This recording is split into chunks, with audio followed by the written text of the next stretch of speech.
أعوذ بالله السميع العليم من الشيطان اللعين الرجيم. بسم الله الرحمن الرحيم. الحمد لله الملك الحق المبين المتصاغر لعظمته جبابرة الطاغين المتخاضع لكبريائه عطاة المتمردين المعترف بربوبيته سائر الخلق أجمعين.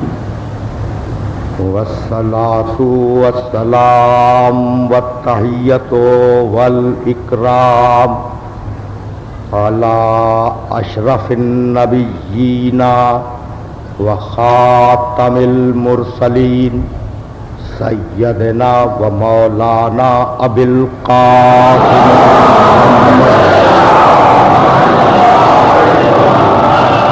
وأهل بيته الطيبين الطاهرين المعصومين المظلومين.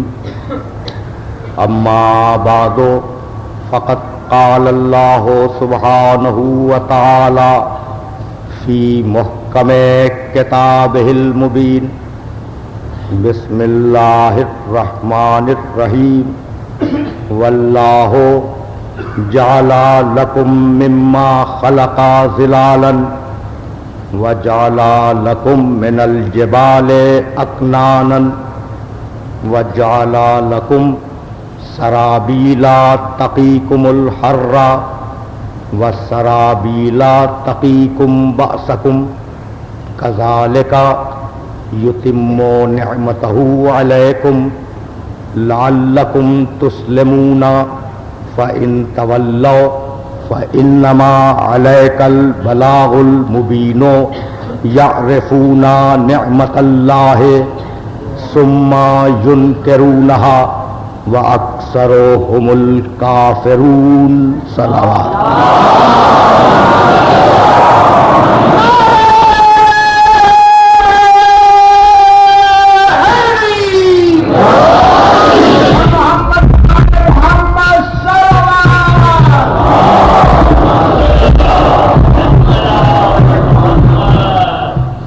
پچھلی ساری تقریروں کا خلاصہ یہ ہے کہ پروردگار نے اتمام نعمت اس لیے کیا کہ پوری انسانیت اسلام کے دائرے میں آ جائے. اسی بات کو کہا کذالک یتم نعمتہ علیکم. اللہ تم پر اپنی نعمت تمام کر رہا ہے. کیوں؟ لعلکم تسلمون، تاکہ تم مسلمان بن جاؤ. پورے قرآن مجید میں اسلام اور اتمام نعمت کو ایک ساتھ فقط دو مقامات پر ذکر کیا گیا ہے. ایک تو یہ آیہ مبارکہ ہے جہاں پروردگار نے یہ کہا کہ کذالک یتم نعمتہ علیکم لعلکم تسلمون، ہم نے نعمت تمام کی تاکہ تم مسلمان ہو جاؤ. اور دوسرا مقام جہاں اسلام اور اتمام نعمت دونوں ایک ساتھ ہیں، وہ مقام وہ ہے جو آپ سے بہت قریب ہے. الیوم اکملت لکم دینکم واتممت علیکم نعمتی ورضیت لکم الاسلام دینا. آج کے دن ہم نے تمہارے دین کو کامل کیا. آج کے دن ہم نے اپنی نعمت کو تم پر تمام کیا. ورضیت لکم الاسلام دینا. اور آج کے دن ہم راضی ہو گئے کہ تم اس دین اسلام پر قائم رہو.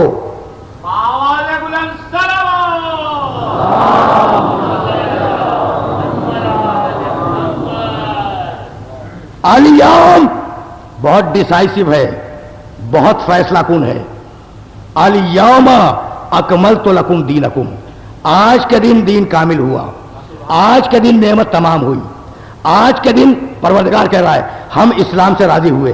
یعنی کل تک نہ دین تمام تھا، نہ نعمت مکمل تھی، نہ اللہ اسلام سے راضی تھا.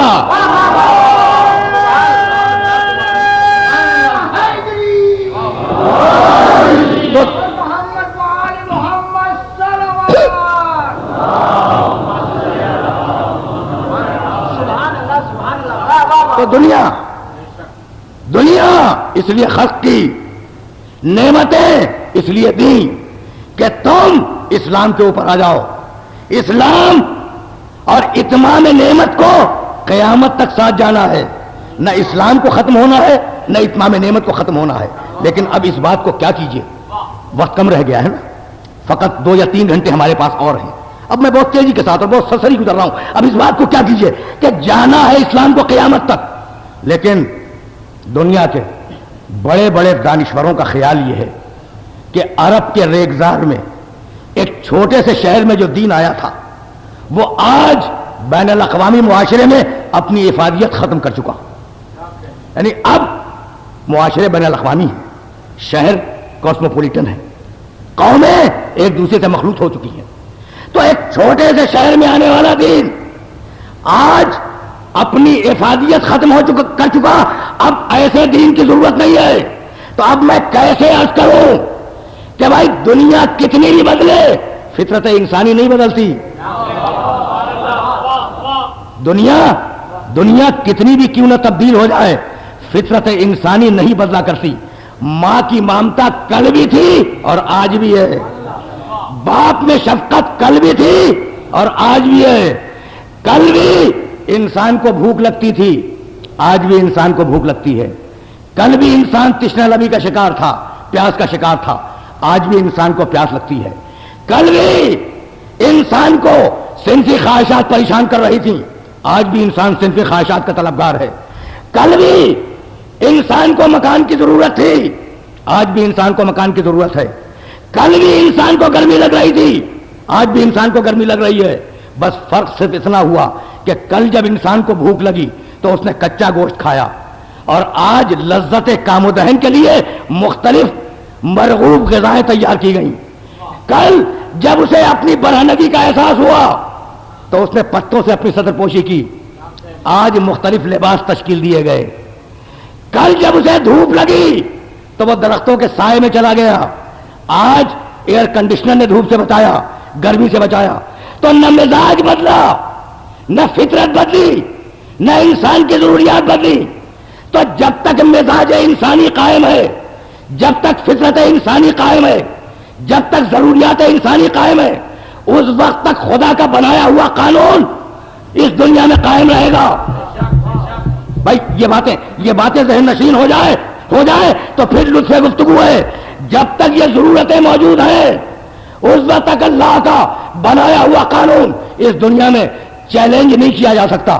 عرض کروں بھائی انسان کی سب سے بڑی مجبوری یہ ہے کہ خلق الانسان ضعیفا، ہم نے انسان کو کمزور پیدا کیا. بھائی سنیں اور میرے اس جملے کو یاد رکھیں، ہم نے انسان کو کمزور پیدا کیا. مشاہدے کی بات ہے، مچھلی کا بچہ جب پیدا ہوا تو پانی میں تیر رہا تھا، اور ہرن کا بچہ جب پیدا ہوا تو پیدا ہوتا ہی دوڑ رہا تھا. بھائی یہ جانوروں کے بچے کتنے مضبوط، اور انسان کا بچہ اپنی غذا بھی طلب نہ کر سکے اتنا کمزور.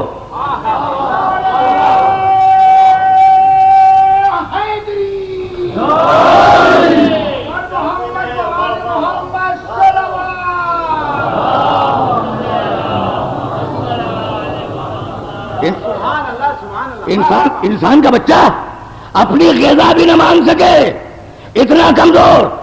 بھائی جب پیدا ہوا انسان تو نہ ہاتھ ہلا سکتا ہے، نہ آنکھیں ٹک کے دیکھ سکتی ہیں، نہ زبان سے کچھ کہہ سکتا ہے. اگر تکلیف کا احساس ہو تو اس تکلیف کو دور بھی نہیں کر سکتا. تو بھائی میرے جملے کو یاد رکھیں کہ بھائی جانور کو مضبوط بنایا، انسان کو کمزور بنایا. تو بچے کو اس لیے کمزور بنایا کہ اس بچے کی کمزوری کے سبب ماں رک جائے. بھائی توجہ رکھیے گا، بچے کی کمزوری کے سبب ماں رک جائے، اور ماں کو دیکھ کر باپ رکے، تاکہ معاشرہ بنے، تو انسان کو کمزور اس لیے بنایا تھا کہ اللہ ایک مضبوط معاشرہ بنانا چاہ رہا تھا.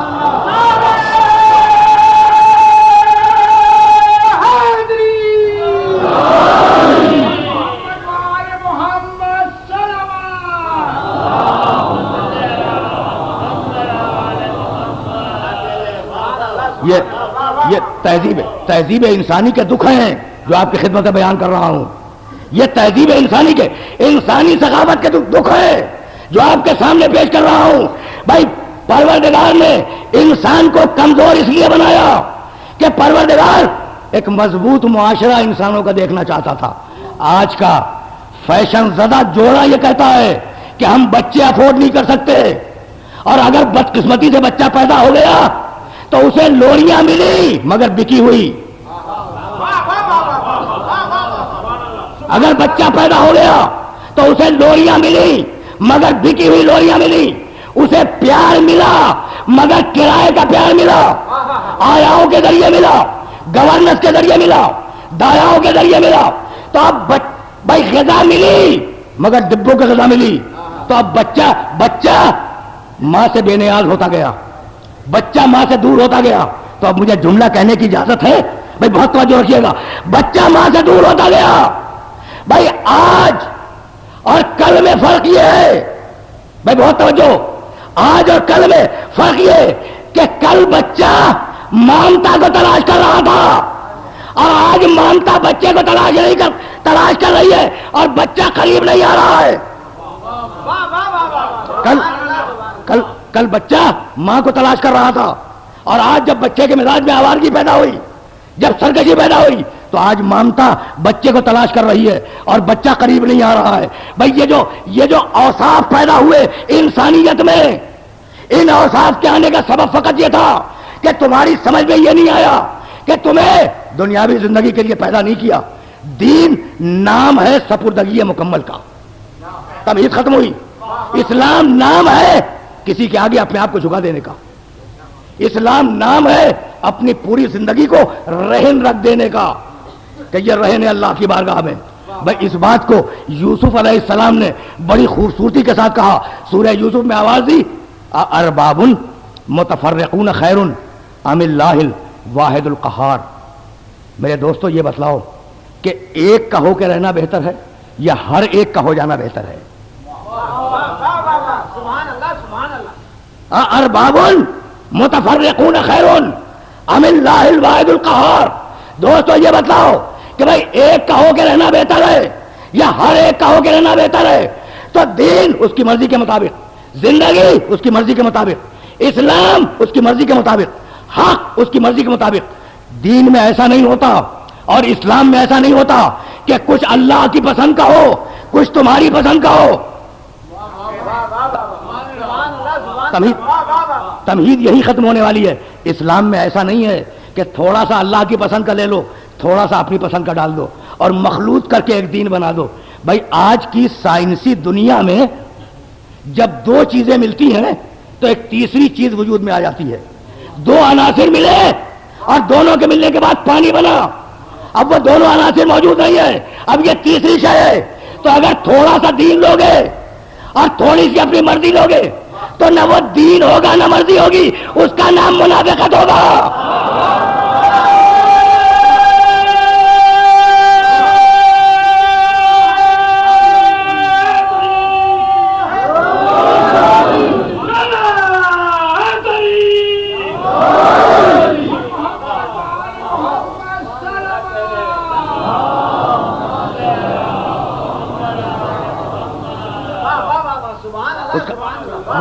نہ وہ حق ہوگا نہ وہ باطل ہوگا، اس کا نام منافقت ہوگا.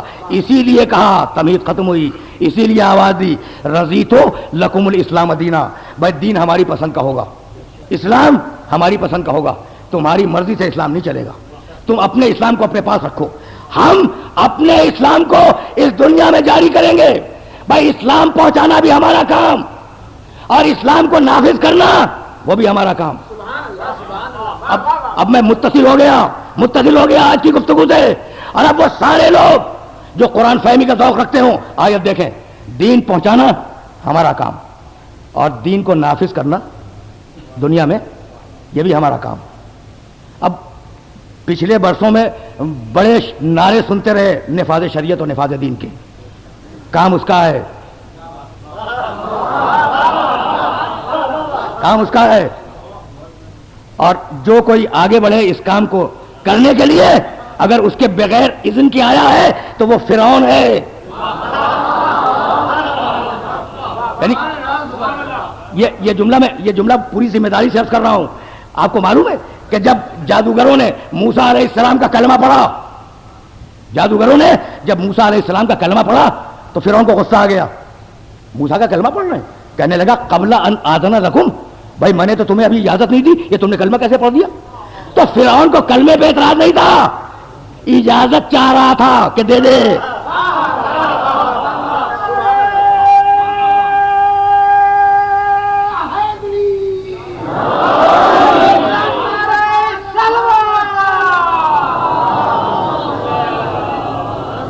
تو میں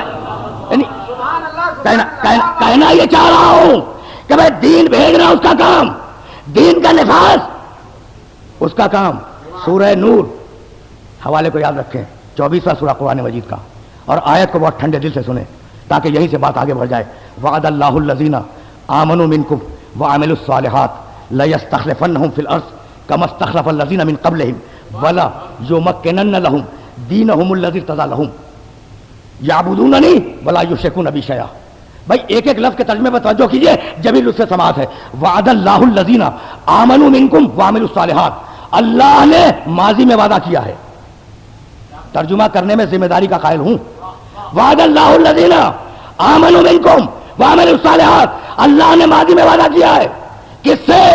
وہ جو ماضی میں ایمان لا چکے. وعد اللہ الذین آمنوا منکم، وہ جو ماضی میں ایمان لا چکے. آمنوا منکم، تم میں سے جو ماضی میں ایمان لا چکے. وعملوا الصالحات، اور جو پچھلے زمانے میں عمل صالح کر چکے، ان سے اللہ نے وعدہ کیا ہے. کیا وعدہ کیا ہے؟ لَيَسْتَخْلِفَنَّهُمْ فِي الْأَرْضِ كَمَا اسْتَخْلَفَ الَّذِينَ مِنْ قَبْلِهِمْ، کہ اللہ ان ماضی میں ایمان لانے والوں کو اس پوری زمین کا خلیفہ بنائے گا.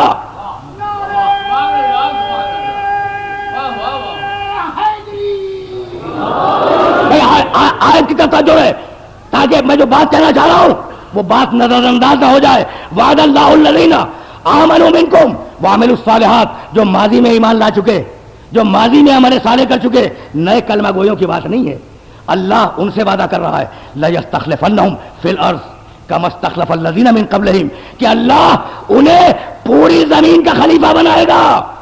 بھائی اللہ کا وعدہ ٹوٹتا نہیں ہے. اب کچھ ماضی کے ایمان والے ہیں جنہیں اللہ پوری زمین کا خلیفہ بنائے گا، مدینے کا نہیں. بھائی بات واضح ہو تو میں آگے بڑھوں.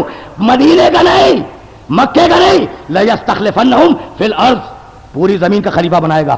كَمَا اسْتَخْلَفَ الَّذِينَ مِنْ قَبْلِهِمْ، جیسا کہ اللہ پچھلی امتوں میں کرتا رہا ہے کہ وہ خود خلیفہ بناتا رہا ہے. اللہ خلیفہ بنائے گا، تمہاری مرضی پہ خلافت کے انتخاب کو چھوڑے گا نہیں.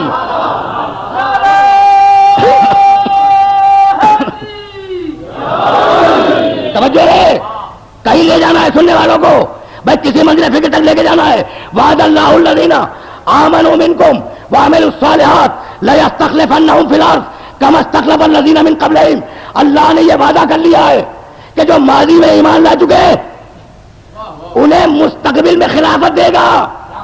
تو ماضی میں ایمان لانے والوں کو مستقبل میں خلافت اسی وقت مل سکتی ہے جب ایک لمبی عمر دی جائے.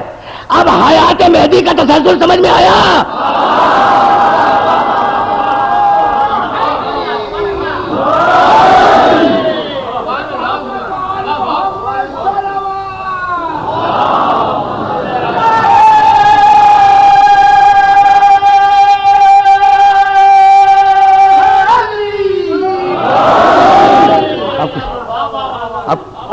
اب کچھ بات واضح ہوئی. وعد اللہ الذین آمنوا منکم وعملوا الصالحات، بھائی ایک لفظ سے آگے جا رہا ہوں. لیستخلفنہم فی الارض، ہم نے وعدہ کیا ہے ہم پوری زمین کا خلیفہ بنائیں گے. وہ تم ہو کہ چھوٹے چھوٹے شہروں میں خلیفے بناتے ہو.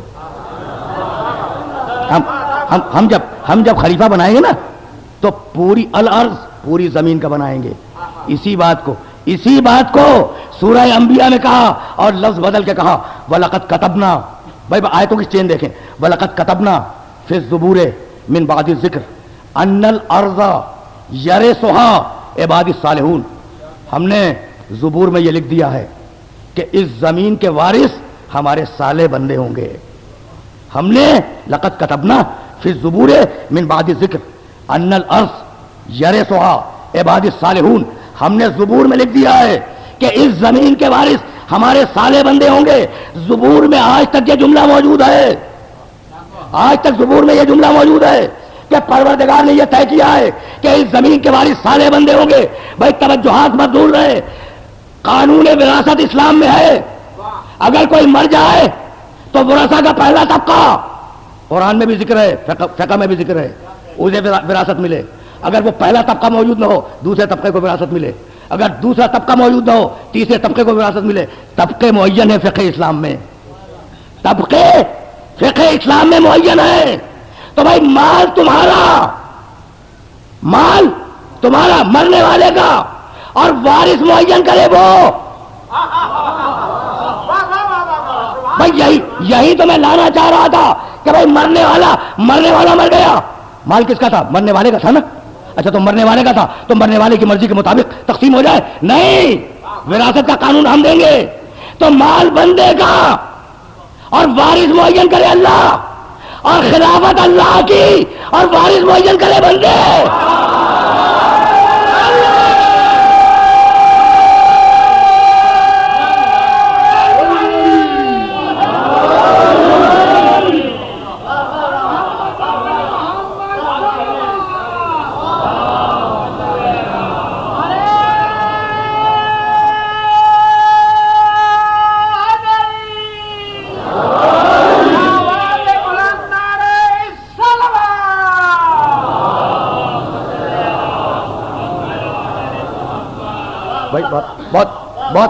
بہت آسانی کے ساتھ گزرنا چاہ رہا ہوں, اور میں نے عرض کیا کہ اب وقت نہیں ہے کہ تفصیلات میں جایا جائے. بہت تیزی اور بہت سرسری کے ساتھ گزر رہا ہوں. بھائی سورہ نور میں کہا وعد اللہ الذین آمنوا منکم وعملوا الصالحات لیستخلفنہم فی الارض. ہم یہ طے کر چکے ہیں کہ ہم خود اس پوری زمین کا خلیفہ بنائیں گے. سورہ انبیاء میں آواز دی وَلَقَدْ كَتَبْنَا فِي الزُّبُورِ مِن بَعْدِ الذِّكْرِ أَنَّ الْأَرْضَ يَرِثُهَا عِبَادِي الصَّالِحُونَ. ہم زبور میں لکھ چکے ہیں کہ اس پوری زمین کے وارث ہمارے صالح بندے ہوں گے. اور اب سورہ قصص اور اس آیت تک لانا تھا اپنے سننے والوں کو. وَنُرِيدُ أَن نَّمُنَّ عَلَى الَّذِينَ اسْتُضْعِفُوا فِي الْأَرْضِ وَنَجْعَلَهُمْ أَئِمَّةً وَنَجْعَلَهُمُ الْوَارِثِينَ. دیکھیے لفظوں سے لفظوں کو ملاتے جائیں. وَنُرِيدُ أَن نَّمُنَّ عَلَى الَّذِينَ اسْتُضْعِفُوا فِي الْأَرْضِ. ہم نے یہ طے کر لیا ہے, پروردگار کہہ رہا ہے, ہم نے یہ طے کر لیا ہے کہ ہم ان بندوں پر احسان کریں گے جو بندے دنیا میں مظلوم تھے, جو بندے دنیا میں کمزور تھے. کیا احسان کریں گے؟ نجعلہم ائمۃ, ہم انہی کو امام بنائیں گے. ونجعلہم الوارثین, اور ہم انہی کو زمین کا وارث بنائیں گے. بھائی امامت اور وراثت ساتھ آئے. جہاں امامت ہے وہی وراثت ہوگی, اور جہاں وراثت ہوگی وہی امامت ہوگی. بات واضح ہو رہی ہے. بھائی کن کو امامت ملے گی؟ کن کو؟ جو مظلوم ہیں, جو کمزور ہیں, جو لاچار ہیں, جو بے بس ہیں. ہم نے طے کیا ہے کہ امامت انہی کو دیں گے, زمین کی وراثت انہی کو دیں گے. اب میں پوچھنا چاہ رہا ہوں اپنے سارے سننے والوں سے, یہ آیت ذہن میں رہے, اور کلیدی لفظ ہے استضعفوا فی الارض. وہ لوگ جو زمین میں کمزور ہیں, وہ لوگ جو زمین میں مظلوم ہیں, وہ لوگ جو زمین میں لاوارث اور بے بس ہیں, ہم نے طے کیا ہے کہ انہی کو امام بنائیں گے. کس کو؟ کمزور کو. کسے؟ بے بس کو. کسے امام بنائیں گے؟ مظلوم کو, ہے نا. بھائی یہ کعبہ کہاں ہے؟ فی وادن غیر ذی زرع, چٹیل میدان میں, بنجر مقام پر, جہاں کوئی پودا نہ اگے, ایسے مقام پر اللہ نے اپنا گھر بنایا. پروردگار کعبے کو سوئٹزرلینڈ میں بنا دیتا. بھائی بہت توجہ رکھیے گا, کعبے کو سوئٹزرلینڈ میں بنا دیتا, اور اگر وہ بہت دور تھا تو سوات کی برف پوش وادیوں میں بنا دیتا. یہ بنجر علاقے میں ریگستان میں گھر بنانے کی ضرورت کیا تھی؟ تو بھائی یہ طے کرنا تھا کہ ایسے مقام پہ بناؤں گا تاکہ پتہ چل جائے کہ آنے والا تفریح کے لیے آیا یا عبادت کے لیے.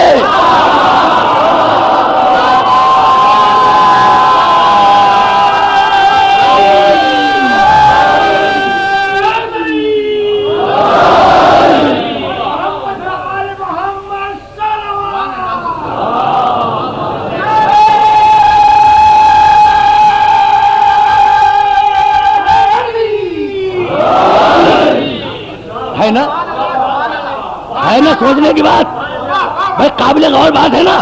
فی وادٍ غیر ذی زرع، بنجر علاقے میں بنایا. اگر سوات کی وادیوں میں کعبہ ہوتا تو زندگی بھر یہ پتہ نہ چلتا کہ جانے والا تفریح کے لیے گیا یا عبادت کے لیے گیا. بھائی ہم مظلوموں کو امامت دیں گے.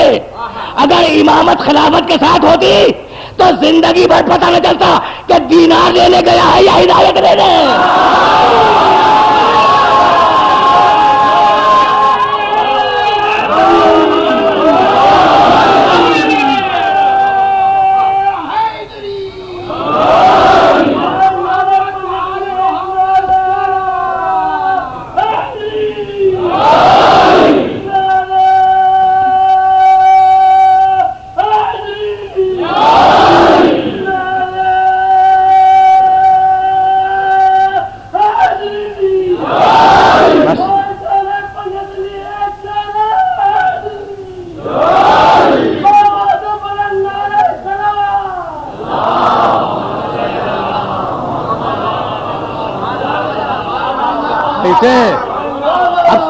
اب سمجھ میں آیا بھائی، اب سمجھ میں آیا کہ مظلوموں کو امامت کیوں دی، مظلوموں کو زمین کا وارث کیوں بنایا، تاکہ آنے والوں کا بھرم کھل جائے کہ دولت لینے آئے یا ہدایت لینے آئے.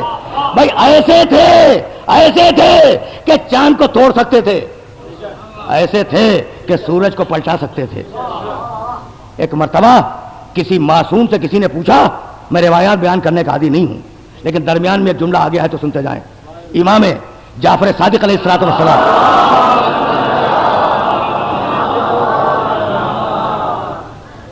سے کسی شخص نے پوچھا کہ فرزند رسول امامت کا اختیار کیا ہے. ابھی طے ہو گئی نا بات کہ امام مظلوم ہوتا ہے، امام بے بس، امام کمزور. کہا فرزند رسول امامت کا اختیار کیا ہے؟ تو کہنے لگے کہ امامت کا اختیار اتنا بڑا ہے کہ اگر وہ کہے اس دیوار کو کہ سونے کی ہو جا تو وہ ہو جائے گی. اگر وہ کہے، راوی کہتا ہے کہ خدا کی قسم ابھی امام کا جملہ تمام نہیں ہوا تھا کہ میں نے دیکھا دیوار سونے کی ہو گئی. سنیں بھائی، بہت توجہ ہے. تو امامت کا اختیار سمجھ میں آیا. سورج پلٹانے کا اختیار ہے، چاند توڑنے کا اختیار ہے، ستارہ اتارنے کا اختیار ہے، دیوار کو سونا بنا دینے کا اختیار ہے، لعاب دہن پھینک کر پانی نکال دینے کا اختیار ہے، کائنات کا ہر اختیار ہے. تو بھائی پیٹ پہ پتھر کیوں باندھ رہے ہو؟ بھائی سونا بناؤ، چاندی بناؤ، یہ پیٹ پہ پتھر کیوں باندھا آل محمد نے؟ تو آل محمد نے معجزے سے اپنے رزق کو اس لیے حاصل نہیں کیا کہ ان کے عہد کے ہر غاصب کی نشاندہی ہوتی رہے کہ یہ غاصب ہے یا مظلوم ہے.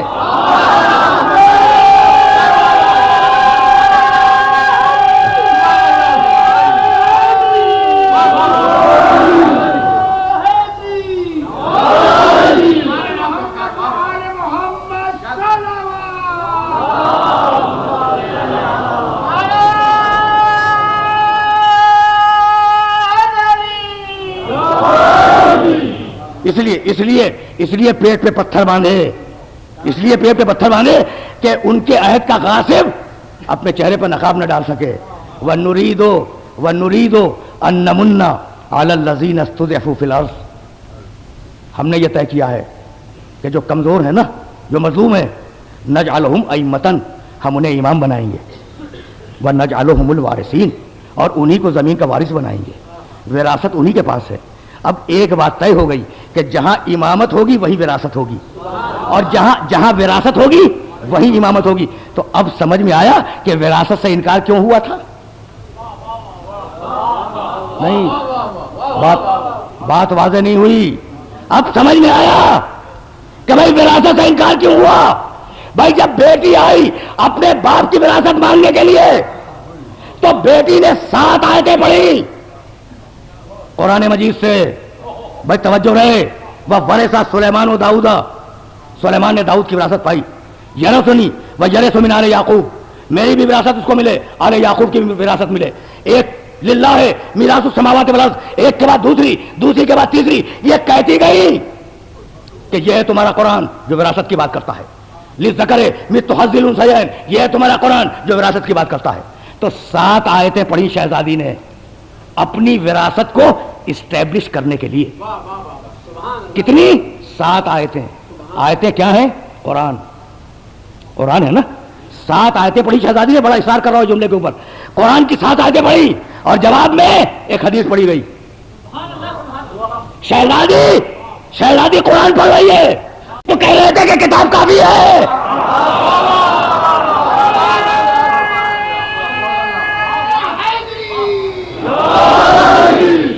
بھیا تمہیں کیا ہوا؟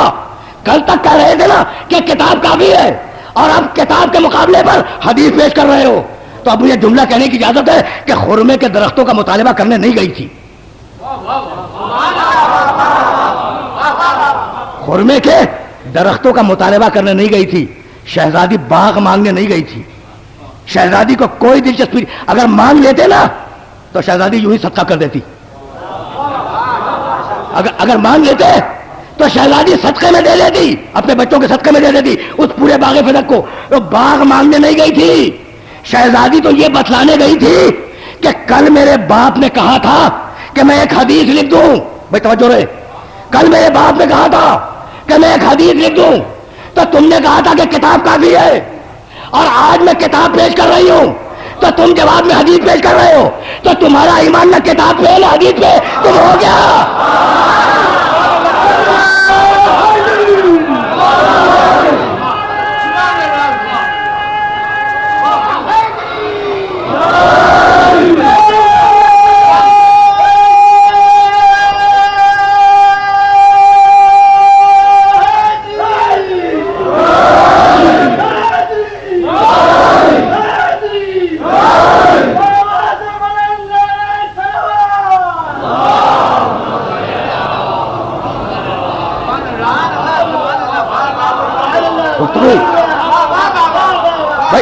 بھائی گفتگو تمام ہو گئی. تو یہ خرمے کے درختوں کا مسئلہ نہیں تھا، کتاب و سنت کا مسئلہ تھا. تو کردار آل محمد میں غور کرنے کی ضرورت ہے کہ کون سا کردار کس مقام پہ آیا. شہزادی کا مسئلہ سمجھ میں آیا. اور اب سیدھے چلے تاریخ اسلام کی طرف. بھائی ایک منزل وہ آئی جب علی کو الگ کر دیا گیا، انہیں شامل بھی نہیں کیا. جہاں بیعت ہو رہی تھی نا وہاں شامل بھی نہیں کیا. بھائی بہت توجہ رکھیے گا، اس لیے کہ اب زیادہ زحمت آج کی حد تک نہیں دینا چاہ رہا ہوں، لیکن میری خواہش ہے کہ وہ میسج پہنچ جائے. وہ پیغام الگ کر دیا گیا. پھر ایک منزل وہ آئی کہ علی نظر انداز ہونے کے قابل نہ رہے، شورا میں نام رکھا گیا. اب 2 منزلیں گزر گئی اور 25 برس کے بعد منزل وہ آئی کہ علی مدینے کی گلی سے گزر رہے ہیں اور ہزاروں ہزار کا اجتماع آیا. ہزاروں ہزار کا اجتماع آیا. علی ہاتھ بڑھاؤ ہم تمہاری بیعت کریں. جو لوگ تاریخ سے واقف ہیں وہ بخوبی سمجھ رہے ہیں. علی ہاتھ بڑھاؤ ہم تمہاری بیعت کریں. لوگوں نے علی کا ہاتھ کھینچنا چاہا بیعت کے لیے. علی نے ہاتھ کو اور پیچھے کر لیا. کہا بھائی اگر بیعت کرنی ہے تو یہاں تو بیعت نہیں کرواؤں گا. کہا پھر؟ کہا اور رسول کی مسجد میں. بھائی یہاں تو بیعت نہیں ہوگی، یہاں بیعت نہیں ہوگی، آؤ رسول کی مسجد میں. اب وہ ہزاروں کا مجمع علی کے ساتھ رسول کی مسجد میں آیا. واقعات سے واقف ہے، میں تو ایک جملے کے لیے زحمت دے رہا ہوں.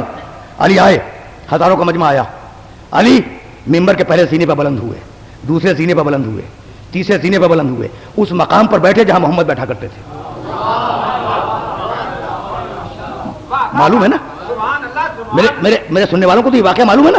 اس مقام پہ بیٹھنے کے بعد اپنی 5 انگلیوں کو دوسری 5 انگلیوں میں پیوست کیا، اور پیوست کرنے کے بعد کچھ لمحے سر کو جھکائے بیٹھے رہے ممبر پر، اور ہزاروں کا مجمع سامنے بیٹھا ہے. اور پھر ایک مرتبہ سر اٹھایا اور کہنے لگے الحمدللہ علی احسانہ قد رجع الحق علی مکانہ. حمد ہے اس اللہ کی کہ آج حق پھر اپنی جگہ پہ واپس آ گیا.